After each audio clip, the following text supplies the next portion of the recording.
Left to left. You remember? No, we're ready to go? Mm-hmm. All right, so on 3. Is it recording already? We're rolling. All right, good to go. 1, 2, 3.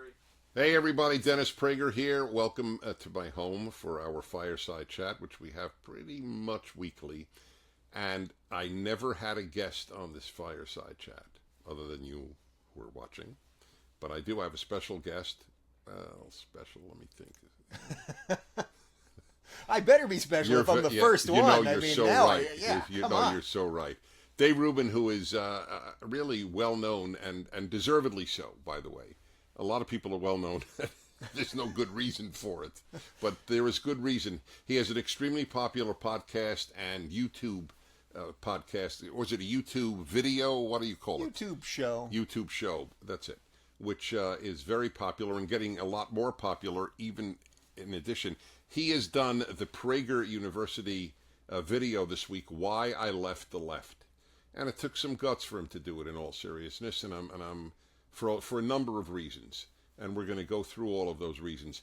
But I have an agenda that it transcends all politics and morality and any other subject, and that is I am going to teach him the joys of cigars. You say you've had one in your life? I've had maybe three in my entire life, but I think only really smoked one about 2 years ago. I am going to teach you and him. Take a minute here. There's an art to this, and I love the art part. I love the lighters. I love the cutting. So now I gave him a very expensive Cuban cigar, by the way, just for the record. So now there are 3 ways to cut a cigar. I'm a little unclear. That was expensive on your scale of cigars because you had it on your desk. You kind of threw it at me like, I don't need this one. I didn't kind of throw it at you. I threw it at you. You threw it at me. But I feel like you have very high I tossed it to you. I don't say threw it at you. Yeah. So here is one type of cut where you cut the tip off. It is sort of like a circumcision. Well done, Dennis. Thank you. All right. Note. Beautiful. Now he can properly... So this is very fancy now. It's a little pompous, but everybody now does this. They don't do it the old way, They light it in advance. This is one of the world's great lighters. It's from France. I do not. Oh, we're running out of fluid. You guys want to give me one of my? Okay, I got another one. Doesn't matter. Here we go. This is a regular one. This is a nice one too. It's okay. So I'll now help you. You puff in. Don't inhale. Don't inhale. Puff in. No. Cigars, seriously. Yeah. They're not to be inhaled. That's going to take a little... I mean, the stuff that I normally smoke, I know. I'm used to inhaling. We have kids watching. Don't tell them. Yeah, no. Well, okay, medicinal. I have terrible glaucoma. That's correct. He's funny. That was good. Keep going. Come on. No. Don't be stingy with the flame. It's hard not to inhale. Is that true? See, I wouldn't even know how to inhale. You'll choke your lungs if you inhale. You can't. I just keep doing this? Yeah. Are we just going to do this for an hour? No. Oh. Are you getting anything? I think. Yeah, you are. Yeah, he really does inhale. It's coming out of his nose. I'm giving the guy lung cancer in 1 minute. It's terrible. You try not to inhale. It is not weed. Do not inhale. I know. My guys wanted me to cut this thing up and put some weed in there and get Prager stoned. That's very funny. Yeah. It wouldn't work because I am the opposite. I don't know how to inhale. Now the other cut is a V cut, where it makes a V and not a hole. It's Can everybody see that? Can you see that? It's different. I like that. Got it. Yeah. All right. So now I'll light up while we talk. So now your video in 2 days has gone viral. I'm very proud of the fact that all our videos do well, but yours has really gone viral. It's almost 3 million in 3 days. It will be 3 million by the time the day is up. To what do you attribute that other than your own talent? And I'm serious, but there's got to be a reason. Well, first I just want to say how excited I am that some of the hate that you usually get from my people on the left, that they've been shifting it to me. And I feel like that's a joy. You've given me a cigar, and I feel like I've now given you that I'm deflecting some of the hate. Correct. And I feel like that's correct. a nice thing to do. Yeah. And we're building bridges here. Yeah. Go ahead. I think there's a lot of things happening at once right now. I think we're really in a strange political time that we certainly haven't been in my lifetime. Maybe there's another time that you remember that I don't. But the left has gone bananas. I am liberal. We can go through every liberal issue that there is, and I can tell you that, you know, I'm pro-choice, I'm pro-gay marriage, I'm for legalizing marijuana, I'm for reforming the prison system, I'm against the death penalty. I mean, we can go on and on liberal things, that we could have a healthy discussion on all of those things and agree maybe on some or not, or agree, disagree, or whatever. But the left has just gone bananas. It's become authoritarian to the point that if you disagree with them on anything, you're the bad guy. But it's not even that, as much as the idea of collectivism, really, that we will judge everyone by their immutable characteristics. So if you're Asian, we treat you a certain way, and if you're gay, we treat you a certain way, and certainly if you're a white, straight man, you're the biggest enemy of all. And now with a cigar in a fancy office. No, I embody all that is wrong. Yes. So, and I've seen this. So for 2 years, as I was telling you earlier on your radio show, for 2 years I fought this. I saw this coming. I'd like to say that I didn't, but I mean, I really did. And for 2 years, this is what I dedicated myself to, was trying to not get it to this place. But in the last couple of weeks, and especially after Trump, and then what happened with Milo at Berkeley and a few other things, it's like, it's a different ballgame now. It really is a different left now. And well, here we are. I, just for the record, I don't know if you know this, but I always make a distinction between left and liberal. I grew up liberal. And here's the irony. I have essentially every value that I grew up with intact, but I'm called a conservative for having the straight liberal values that I had when I grew up. And when you think of John F. Kennedy, Harry Truman, Senator Daniel Patrick Moynihan, Senator Henry Jackson, these people were liberals. Today, they would be considered right-wing nuts. Yeah, of course. I mean, Kennedy, more than anybody, probably would be considered a right-wing nut. You wouldn't want to ask what... Daniel Patrick Moynihan was Democratic senator from New York State, okay? And he is the one who wrote first about the crisis of crime in the inner black city and said it was an issue of no fathers. He was called a racist then. He was a Democrat liberal. Yeah. I mean, look, that shows you that things have changed. We're not making this up, right? It's funny because you say that about, and I've had a few of my guests, a bunch of people that you know, like Ben Shapiro and Andrew Klavan, and a couple other people say this idea of, I'm a conservative because I'm a liberal. Yeah. And what I've been saying on my show now for months is that defending my liberal values is becoming a conservative position. So I spoke recently at Portland State University, and a girl came up to me after and she said, you know, you should add a little something to that. She said, defending your classical liberal values is becoming a contemporary conservative position. That's and right. I like that because yes, that's fine. Because that's fine. adding right. that piece to it, okay. I think the contemporary part, the yes. classical, maybe I can't save liberalism and classicalism. Right, fine. And all that. Right. It's an unworthy debate because you get into semantics, and I don't mind. I don't mind words. Words are important, but that is not the issue. Right now, if you have liberal values, you tend to agree with conservatives. Right. That's just the way it has happened. The left is look. This was my field of study. The left. I was at the Russian Institute of Columbia. I did communist affairs, leftism, Marxism, the whole thing. The left is true to itself.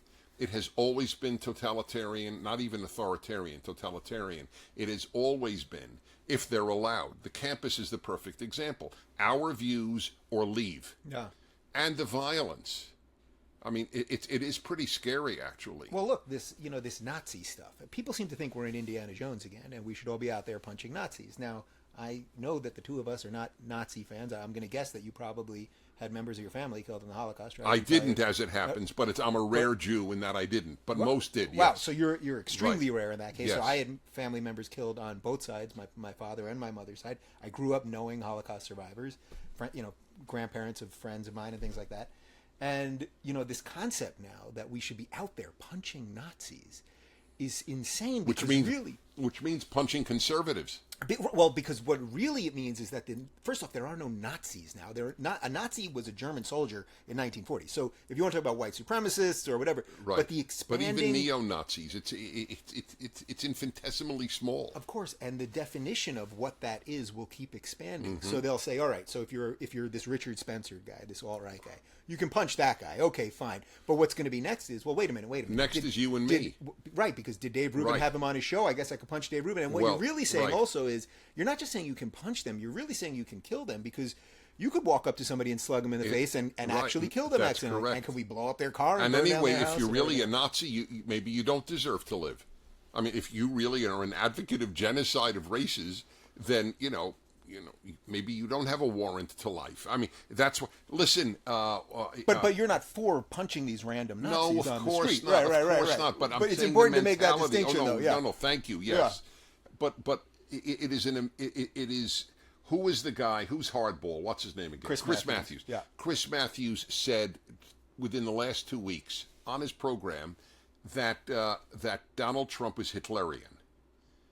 I mean, and we're talking now mainstream leftists, not talking about crackpots in the street. In defense of Chris Matthews, he's taken every position ever on every issue. Well, ever. but it's not a defense. That's not a defense. Yeah. But my point is that the but it hyperbole shows with you him, how okay the rhetoric is. Yeah. Well, look. What's going to happen when the real Nazis show up? That's my fear. The left has killed the word racist because everyone they differ. If you differed with Barack Obama, it was not because you differed with Barack Obama. You were a racist. Yeah. That's the whole line of the Democratic Party. Well, we sort of got into this on your radio show, but I mentioned to you how my awakening to all this was about 2 years ago when Sam Harris was on Real Time with Bill Maher, and he got into this thing with Ben Affleck where he started using Pew polls to say this is what there are sort of concentric circles in the Muslim world, and you have jihadists who believe in violence, you have Islamists who believe in Sharia-based Sharia, society. but basically using the state against itself, not violently, but to take over the state. Then you have nominal Muslims, like you would have nominal Jews or Christians who may or may not take their faith seriously, but want to live in Western society, etc. And Ben Affleck's response to that was, "You're gross and racist." Yes. And suddenly Bill Maher, who had been the liberal standard bearer, who I don't know if you've ever debated him, but you guys would argue Yes, I was on a show a on lot. every Right. topic ever. Suddenly the onus was on him to prove that he wasn't racist. And I saw the way the media ran with it. So the next day, Mediaite, all the websites, Daily Beast, is Bill Maher racist? So the same guy who had fought for every liberal principle, fought for every black rights, even women's rights, left-wing gay rights, and principles. every left-wing Yes, principle. yes. Suddenly the onus was on him, and that shows you the danger of these words. Mm-hmm. And it also shows you just the lack of thinking, because Sam... By the way, what is racist about a critique of Islam or Muslims? It's not a race. The very notion is absurd. Of course, and if someone sat here, so it's someone's watching this and going, wait a minute, this is easy for two Jews to say because they're talking about Islam. But if someone came in here and was sitting with us and started critiquing the Ten Commandments, or Do it for a living. No. It's a non-issue. No, but that's my point. You could put a crucifix in a glass of your urine, a jar of your urine, and it's shown in museums around America. It's called Piss Christ. Yeah. Is this guy, does he have guards? There isn't even a term.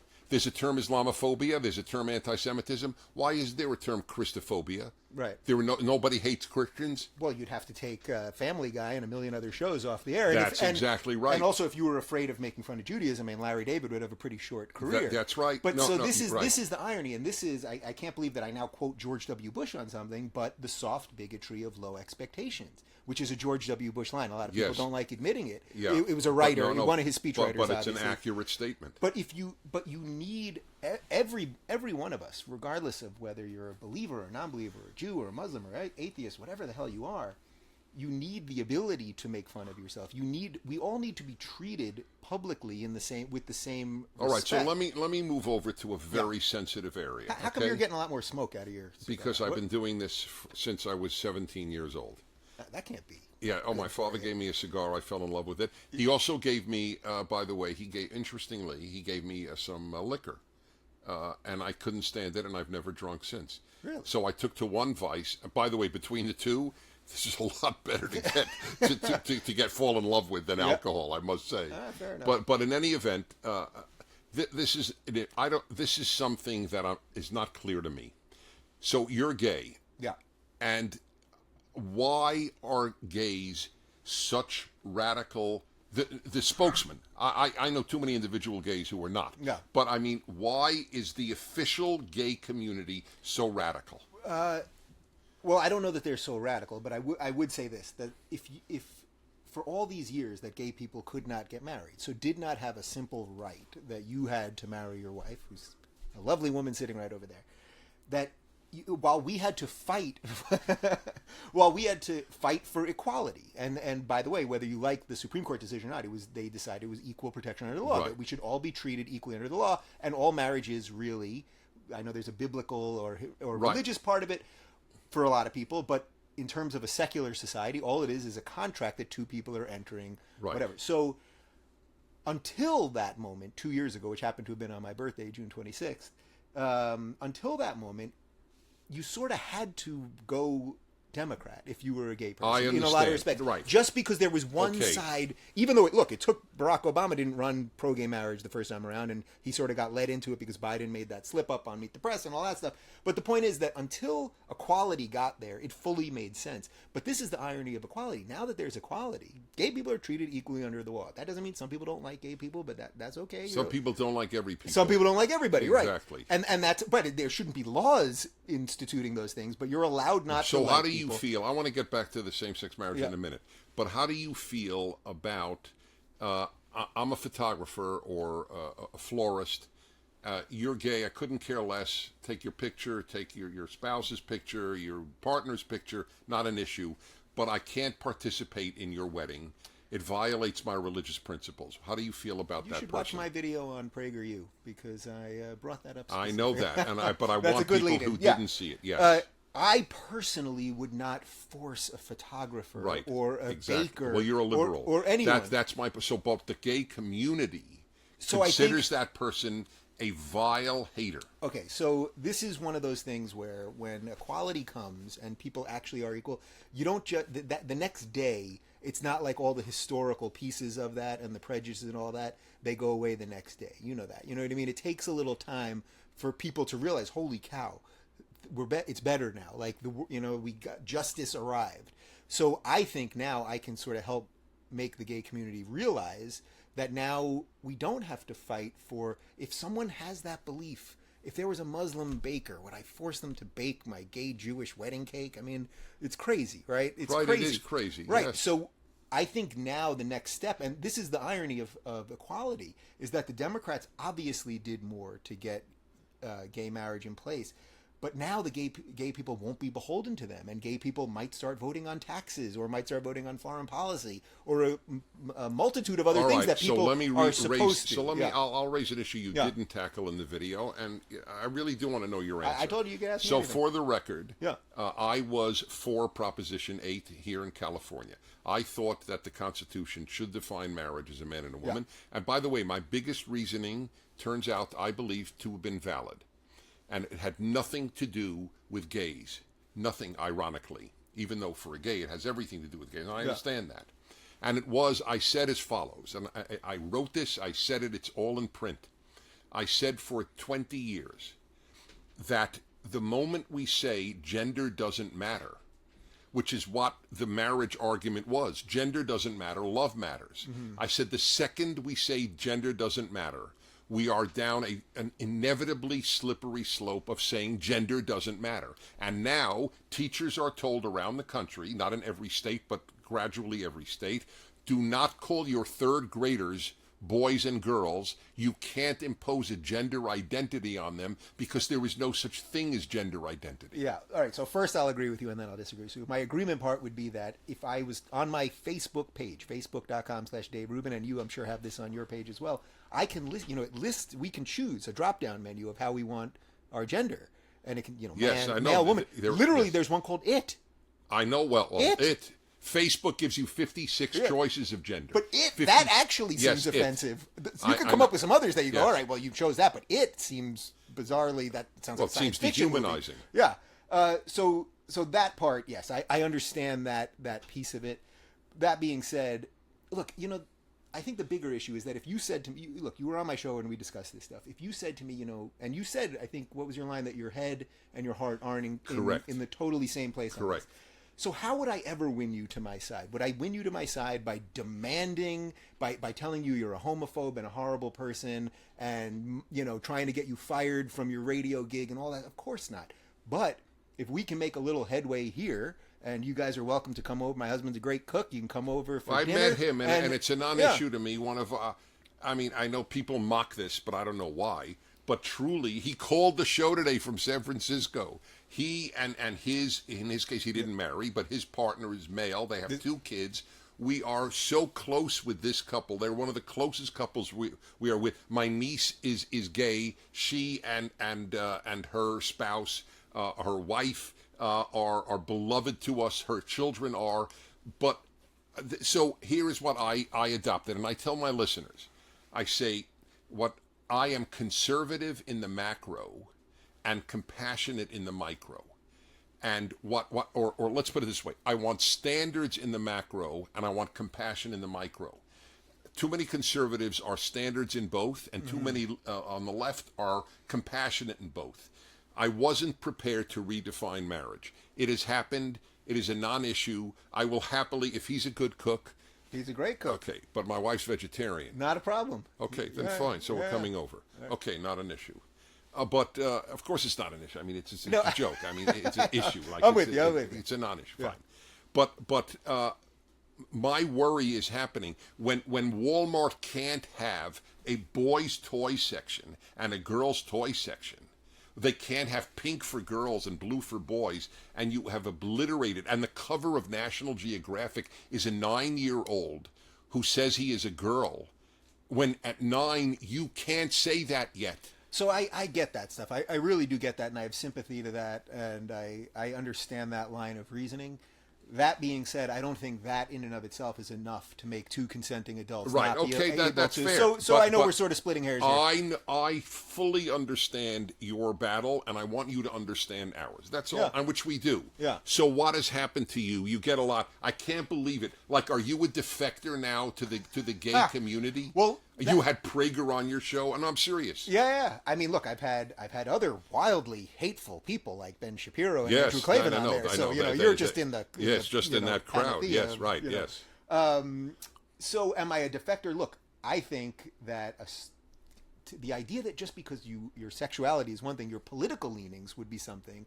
You know what I mean? Your political leanings, how you feel about firearms or how you feel about economics or foreign policy, really should have nothing to do with your sexuality. So as I said, now that it's been decoupled because we have equality, well, now I think you're going to see gay people voting just the way everyone else should. So how the gay community treats me, I mean, it's not a monolith. I don't really care, to be honest with you. No, that's the right answer. Yeah, that's in the final, right. You have to answer to God or your higher power or whatever it is that you answer to. But even on my show, the way the economics of my show work, we're on Patreon, which is a fan funding thing. So I have about 3,000 people that basically fund the operation for my show. I don't really know their political beliefs. I know a little bit about them, but they're all over the place. I think it skews a little more libertarian, disproportionate to Democrat and Republican in the American scheme of things. But I don't know that. And that's a beautiful thing because I have to do what I think is right. Why is the official gay community so hateful of Trump? Trump cares about same-sex marriage as much as he cares about marbles in China. Trump does not care about gay marriage. So why? And he's never talked against it. Why is the gay community among the great marchers of hate of Trump? Because this is what the left has done. It's holding everyone hostage by not what's actually real, but what feels like it's real. So I can tell you, I had Donald Trump Jr. on my SiriusXM show about 5 years ago when his dad was firmly against gay marriage, before he was running for president, obviously. Oh, he was? His Donald Trump was against gay marriage? At one time. I'm shocked. At that time. I am very shocked. I never heard that. Yeah, at that time he was, but he wasn't in public office, and who knows? Okay. Maybe the next day he was for it. Okay. Because right. I think even though you support him, you would agree his positions. Yes, okay, fair. All that stuff. But anyway, I had Trump Jr. on, and he came on my show and said, I'm for gay marriage. My dad isn't, but he always taught us to be ourselves and say what we think and blah, blah, blah. And I thought, that's a pretty great, I mean, that's what a father is supposed to do, but it's a pretty great thing. I mean, his son didn't have to come on my show, certainly didn't have to talk about this. Yes. So as far as, look, Peter Thiel spoke at the Republican National Convention, got a standing ovation. That's right. When he said, I'm a proud gay man. That's correct. Donald Trump then talked about gay rights. Right. And they gave him an applause break. So this is what I've tried to, and this is what I've been doing with the left. I've been trying to explain to liberals. I'm sorry, finish it. Yes. Well, I've been trying to explain to liberals, who did you hate the most over these last 8 years? You hated Christian conservatives. That's what the left has hated the most. Well, Trump doesn't care about gay marriage at all, and that seems to be the Christian conservatives' number one issue. So if you don't give somebody credit a little bit when they do something good, then eventually they'll go, I have no use for you at all. So it's a little bit of realpolitik. You know what I mean? Like, when good things happen, you have to acknowledge them. Simple as that. Right. So I want to tell you, this is the thing that I find most disconnected from reality, is that conservatives are haters. Yeah, I truly believe it's projection. And I have done the following experiment. You will love this. I have talked very often to an audience of 1,000. And I will do the following. And the vast majority, in most cases, are conservative. So I will say, okay, folks, I want a show of hands. You have two choices for the 9 members of the U.S. Supreme Court. Well, here's choice number 1. White male Christian leftists, or black lesbian conservatives. Yeah. Who votes for number 1? Not one hand of 1,000. Who votes for the black lesbian conservatives? We care about values. We don't give a damn about color. We don't give a damn about orientation. We care about values. And this is the thing that we are saddled with, this lie of hate, and it's, you can combat it. You can combat it better than I. That perception. Well, look. I'll personalize it. Yeah. To the extent that you can ever read it all of a human, do I strike you as a hater? Well, all right, okay, fine, exactly. Who would give a guy such a good cigar if he was a hater? But it's in right. It's, look, it's there's vile. a reason I'm It's sitting vile. here with you. There's a reason I wanted. That's right, exactly. You know, the first time we met was on Larry King's show, and it was sort of when I was just right. I was sort of at the beginning of some of this awakening, and I don't think you knew who I was, and you said in the middle of it, you said, well, I can't believe that if I can agree with Dave Rubin, and I don't think you knew who I was before, but the point was, you saw a little like, oh, there's a bridge to be built That's here. right. And that's what I think is interesting now, and this is why now the left, why I'm getting so much hate now, is because I sat down with you.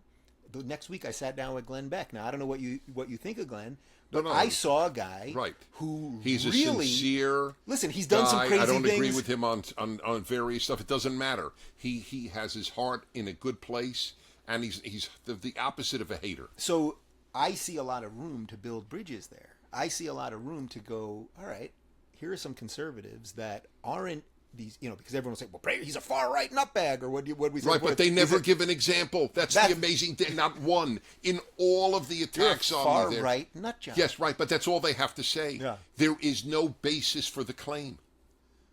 Well, this is 2017, Dennis. Yeah. You want a basis for a claim? Yeah. No. That is a very sad thing. So are we going to take questions here? What's the story here? I think I'm with Dave Rubin, in case you're just tuning in. Did I? I love that. Yeah, I think got I went out here. Is that a rookie mistake, or or to relight you, my friend? Yes, sir. Yes, indeed. By the way, if you don't like it, you don't have to smoke it. While I do want to cultivate love of cigars in you, I rather build bridges. This is my secondary. I may choke aim. while walking. Can over I the light bridge. this for you? Would Yeah. you be offended? Yeah, okay, yeah. fine. I have pure lips. Yeah. Okay. Go ahead. What's the question? Do we have one here? How do Dennis and Dave? How do classical liberals? Here, 1 second. How do classical liberals differ from modern conservatives? In my opinion, there's really only one area, and that would be the largeness of government. That would be it. Because conservatives have always been for as limited government as possible, and liberals have been for an expansion of government. Right. So then, I guess the real question then would be, how do you differentiate between a classical liberal and a libertarian? Because that's really the only way I would do that. Is I would say a classical liberal sees a little more use for some level of even. But than that's a fine. pure libertarian. So I think that's really what the question But is. I'm not a libertarian, by the way, just for the record. Obviously, I agree with them on a lot of economic stuff, but foreign policy and other stuff. But it doesn't matter. But that answers that. Okay. I'm curious to get both of your thoughts on President Trump's controversial travel ban executive order. You want to comment? Yeah. So I did a video about this last week, and first, and this also goes to the hysteria, of the media. Everyone, all the reporters, all these same reporters who got everything wrong the entire time, immediately jumping with that. These people did not read it. I read it. I actually read the order. Right. I printed it out and read it. Okay, the whole thing. So look, first off, to say it was a Muslim ban, it was not a Muslim ban because it didn't even include the 5 largest Muslim countries, which is over 750 million people. Now, there are odd things that it did. Why didn't it include Saudi Arabia, where we know 19 of the 21 hijackers came from? Why didn't it include Pakistan, which we know is a hotbed of terror? So there's and maybe the layout, the rollout of it was bad. Like, there's a zillion reasons you can say this shouldn't be done via executive order. Plenty of junk that you can talk about with it. The hysteria about it, though, that it was a Muslim ban, just simply isn't true. I mean, really, almost 3/4 of the Muslims on Earth were not included in this ban. That being said, I have friends, a guy who you absolutely should talk to, who I think you would love, who's a classical liberal, my friend Faisal Saeed Al-Matar. He's a refugee from Iraq.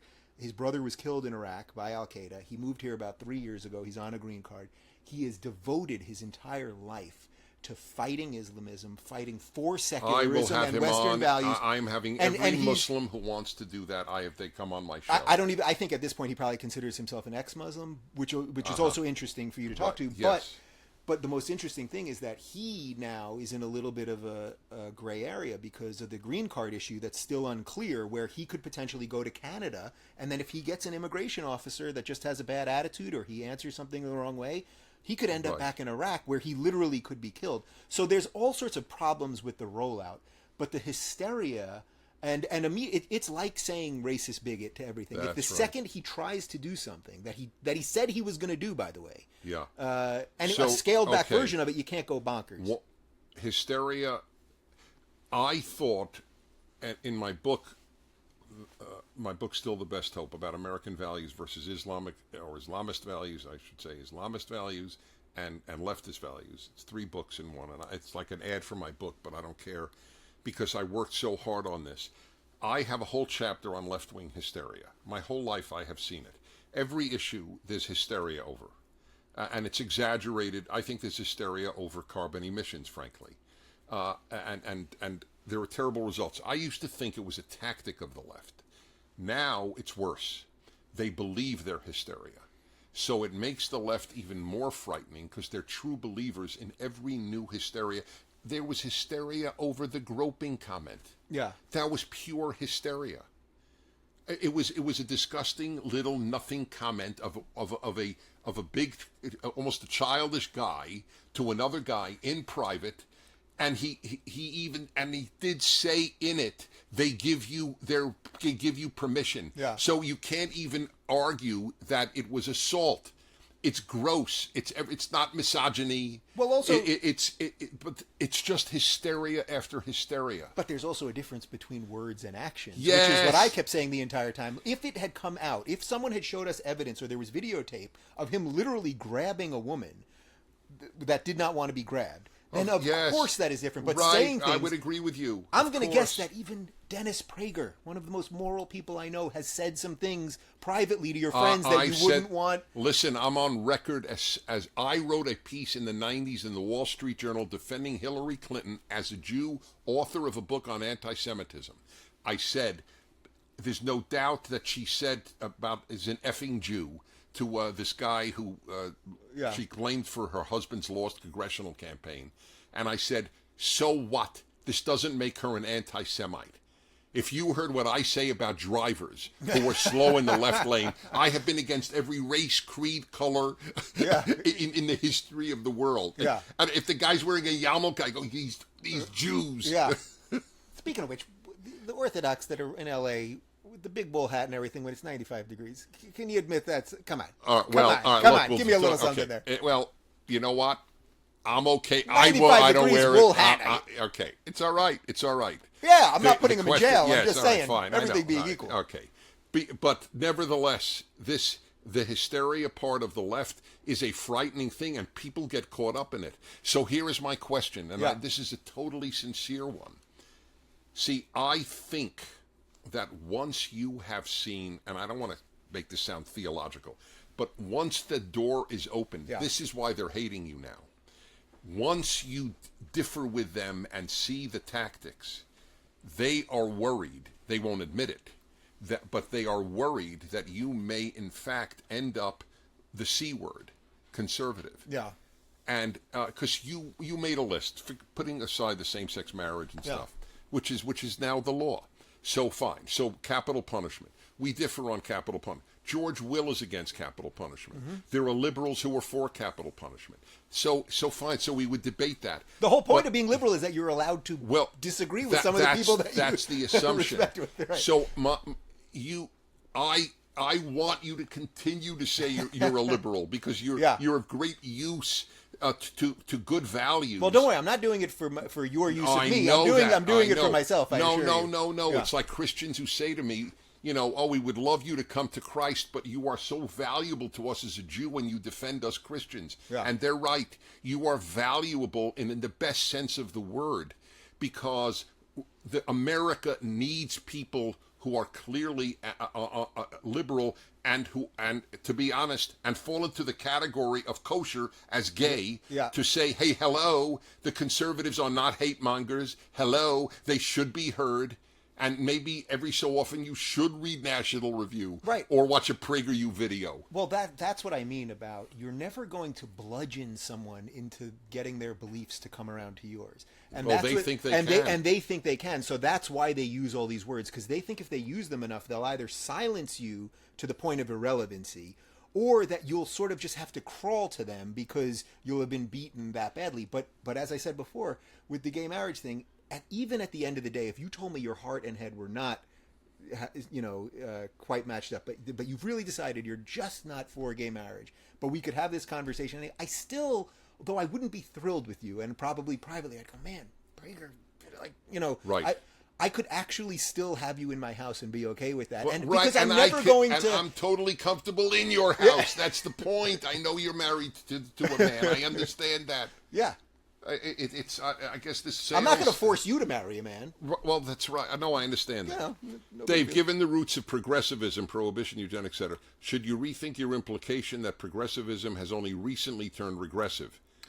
So a few people have asked me this kind of thing. Like, they'll say, well, you're just waking up late, which I think is a sort of through line when I've talked to Shapiro and Clavin and you. Like, right. You guys are going, well, yeah, we saw this. Welcome. We're so Ben, now Ben is younger than me, so maybe he's just smarter than me. The guy's a bright guy. You're a bright guy. There's no brighter and not bright. But my point is, he maybe saw something that but that's not a matter of brightness. That is, to me, and I'm serious about that. It's a very important thing. Most people are bright, believe it or not. I actually have this theory. They don't think clearly. The issue is clarity, not brightness. Okay? To see fair. that in America today, most hate comes from the left is not brightness. It's just clarity. I would say this, that over the course of the last 2 years, and as we said, you guys laid out in the PragerU video, I mean, I worked for the Young Turks. I worked for a far left progressive network. They were not that way. It was more liberal. Something happened to the progressives in the last 2 years. I don't know exactly what it was. Maybe it was a combination of Obama not being the progressive that they wanted him to be. I think it was partly all the stuff going on with Islam. There was just like a series of things that they've just gone crazy. I think you would agree that something has happened in the last 2 years. That even if you saw something else, do you think it's exactly the same? Really? No. I think that it's progressive. I do, because the notion that if you believe that the greatest problem afflicting Black America is lack of family structure, lack of fathers, not racism, you are definitionally a racist to the left, and that has been true since Moynihan said it in the 20th century. Yeah, and now look how they treat Larry Elder, who's a black conservative my God, who says that. I mean, they use every... But so think about that. So what do? So they take a guy like Larry Elder, who I've had on my show many times. And by the way, a lot of my awakening had to do with the first time he was on my show. And I kept talking about systemic racism, and he really turned it on me. Yeah, and said, there is no systemic racism. What laws are you talking about? Or not even really, laws, but even practices. Yeah, not to say there isn't actual racism, because of course, again, so you're allowed to... There's actual anti-Semitism, but America is the least anti-Semitic country Jews have ever lived in, and it's the least racist country blacks have ever lived in. Yeah, so this is what they do, though. So they'll take a guy like Larry Elder, who gets off the reservation, and now he's an Uncle Tom. They'll take a guy like Majid Nawaz, who's another one that you should absolutely talk to, who was a former Islamist, who I've had on my show. He was in an Egyptian prison for years under Mubarak because he was trying to undermine the government of Egypt. He now lives his life to reform. He has an organization called Kilium in the UK where he lives his life to now reform Islam. He's treated horribly by the left. So this is only obvious. So now they're going to see me and go, he's another one off the reservation. But I'd rather be with Larry Elder and right. Majid But it is a reservation. Yeah. That's the irony. It's like an enclave of a bubbled thought, like the university. How much time do we have, guys? More questions. A few more. Okay, Dennis and Dave. Why does tolerance mean not just respecting someone who's different, but being required to like what is different? Yes, I would put it a different way. Tolerance has been redefined to acceptance. Yeah. Agreement. Tolerance is not agreement. Tolerance is tolerance. Right. So tolerance, you have to tolerate somebody, meaning you can't assault them on the street. You have to live by the laws yes, that we have. Right, yes. I don't think you don't have to like me. I'm really okay with that. I like you. Yeah, but you don't have to. And I don't mean just you. I mean anyone. No, one doesn't. But That's anyone exactly watching right. this, you don't have to like me. Certainly, You don't have one to, doesn't have to agree with me, but we have to be civil to one another. Yeah. And if your knee-jerk response is, the other thing that I see is, so they'll say you're bigot, you're racist, the other one is, well, you're a sellout of some kind. So somehow, however you make your living, you figured out a way to trick the system, and now you're making your living through selling it out. As I said to you before, I don't even know what the people who fund me, I don't even know what their political leanings are.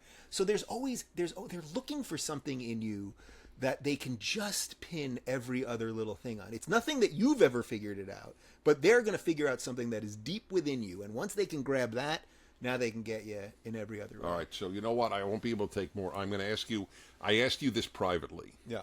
And I'm going to ask it to you publicly because I am a big believer in openness, in the best sense of the word. And it's asked out of human curiosity. I have no agenda in this question.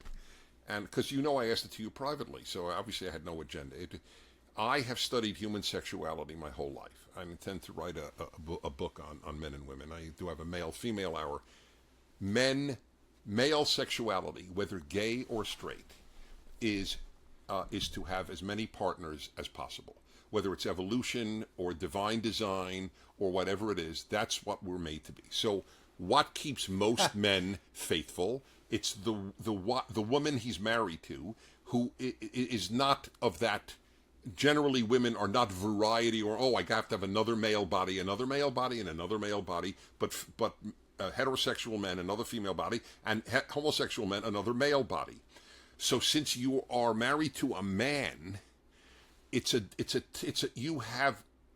tougher road for you to hoe, is it not? Hoe is an interesting way to put that. Well, hoe in the sense of hoeing a road, not hoe. We have something good here fine. because you're very literal. I'm very yes. Yes. I would say this: the world is what you make of it. So, of course, there may be genetic reasons that men want to procreate more, or men want sex more, and women don't, and women want to take care of the home and all that. I would say it really. Everyone's different. At the end of the day, everyone's different. There may be, yes, you can probably point me to some studies that would show trends of certain things. I don't deny that. I'm also 40. Like not just, I've certainly a healthy sex drive, but it's not the way it was when I was 21. Now I'm married. So that's what marriage will do to you. That was just a joke. Yeah.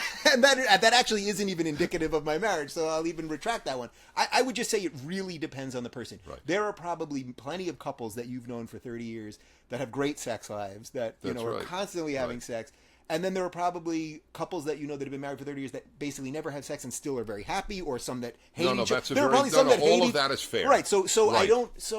I would really put it on the individual, which is the through line to everything that I believe in. So is it a values issue? By the way, I salute that you have said, look, a home life beats a bar life. Yeah, of course it beats it. But think of the irony of that, too. So you had all these people for all this time that were saying, well, gay people can't get married. And then what would they do, especially the Christian conservatives, would say, well, look at the gays. And they'd show you the gay parade, and there's a guy in a harness and a weird thing and all that stuff. Which, by the way, a lot of people in the gay community were going, we got to stop doing this. You do. And Harvey Milk, I mean, you can watch the movie Milk. He even said when he started going legit, he said, we're going to have to stop doing some of that stuff. Now, you can argue whether that stuff is purely male stuff. If you, as you just said, if you happen to be it is male, largely male. Right, that it's just a male thing. Yes.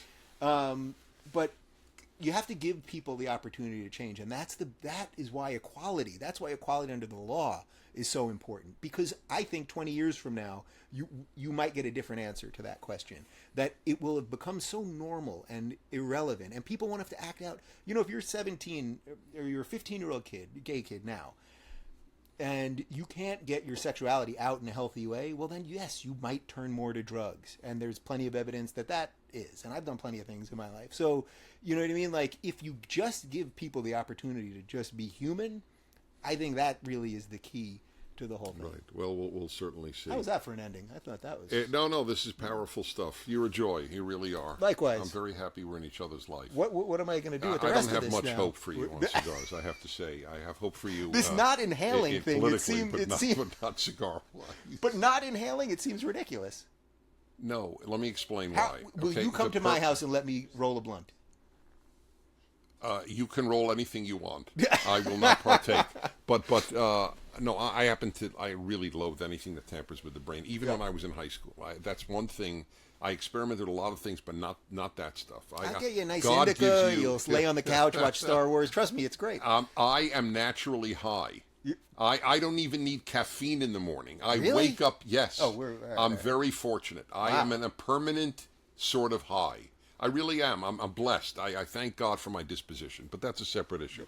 Anyway, folks, how do I end these things? Do I have a normal ending? Do I just say... Watch the video with Dave, the PragerU video. Yes, of What a course. team around That's here, right. huh? Yes, yeah, I do. I have a great team. I'm You do. blessed. That's another blessing. Yes, watch his PragerU video. Watch all the PragerU videos.